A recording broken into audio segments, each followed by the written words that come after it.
வணக்கம். இன்றைய கவிதை சேவை.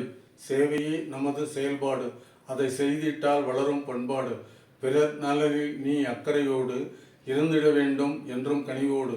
சேவைக்கு வித்து விவசாயம் செய்தல், சேவைக்கு வித்து நெல் உற்பத்தி செய்தல், சேவைக்கு வித்து மின்சாரம் தயாரித்தல், சேவைக்கு வித்து ஆடை தயாரித்தல், சேவைக்கு வித்து தாய்நாட்டை காத்தல், சேவைக்கு வித்து மரங்களை வளர்த்தல், சேவைக்கு வித்து பூக்களை உற்பத்தி செய்தல், சேவைக்கு வித்து வறியோர்க்கு உதவுதல், சேவைக்கு வித்து மின்சார சிக்கனம், சேவைக்கு வித்து எரிபொருள் சிக்கனம், சேவைக்கு வித்து அந்நிய செலாவணி இருப்பு, சேவைக்கு வித்து உணவுப் பொருள் சிதறாமை, சேவைக்கு வித்து பிச்சை எடுக்காமை, சேவைக்கு வித்து லஞ்சம் கொடாமை, சேவைக்கு வித்து லஞ்சம் பெறாமை, சேவைக்கு வித்து விழிப்புணர்வு ஏற்படுத்தல், சேவைக்கு வித்து அடுத்தவர் நலனே.